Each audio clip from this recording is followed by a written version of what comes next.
Այս տղային ճանաչում եք։ Տեսողությունս մի քիչ լավ չի, մի քիչ մոտիկ բերեք տեսնեմ, չեմ։ 22 տարեկան Պարքևնա պարոն Պողոսյան, որին էջ միացնում դաժանաբար ծեծել են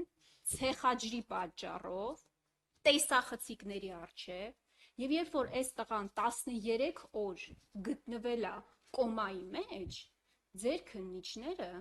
այս տղայի մորը, տատիկներին, պապիկներին, հորքուրին, հարսներին, տալներին հրավիրել են հարցաքննության եւ ընտանեկան դրությունների մասին ինչ որ հարցադրումներ են տվել։ Օրինակ, այս տղայի մորը հարցրել են, թե ինչ հարաբերություններ ունես քո հարսի հետ։ Այս ոչինչ, կարող է կեսդրույքով էլ ընտանեկան հոգեբաններ են աշխատում մեր քննիչները, բայց նաեւ ուղղորդել են ընտանիքի անդամներին, դուք չգիտեք ովքեր են այս ինչի տղաները, որոնք որ ծեծել են ձեր տղային։ Դա քննիչի, պրոֆեսիոնալ քննիչի գործելավոճ է։ Այսինքն քննիչը իր աշխատանքը իրականացնելու փոխարեն 13 օր գործ անելու փոխարեն այս տղայի մորը ուղղորդում է դեպի սպանություն կատարողի ընտանիք։ Նախ տեղեկացնեմ, որ այդ քրեական վարույթը տեղափոխվել է կենտրոնական ստորաբաժանում ՀԿԳ քննության գլխավոր վարչություն։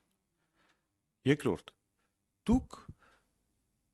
նշում եք, որ քննիչը հարցաքննել է հարազատներին, ձեր բառերով եմ ասում, ուղղորդել է,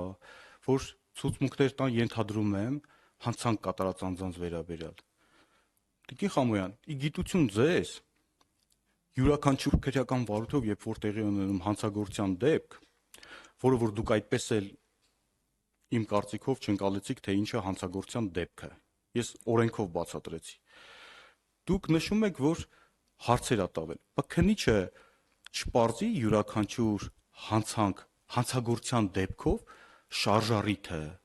անձանց միջև փոխհարաբերությունը, թշնամական հարաբերությունների առկայությունը կամ բացակայությունը, բայց քննիչը էլ ինչ հարցեր տա։ Ձեր մտահոգությունը ո՞րն էր, որ այդ հարցերը չտա։ Քննիչներին ասենք թե օրինակ այս հանգամանքները դա օրենքով պարզաբանման ենթակա հանգամանք է, օրենքով պարզման ենթակա հանգամանք է, շարժառիթը պարտադիր է, պարտադիր։ Դա տիկին Խամոյանին դուր կգա, թե դուր չի գա, քննիչի պարտականությունն է, որպեսզի պարզի շարժառիթը, այդ թվում իմ կողմից մատնանշված հանգամանքները։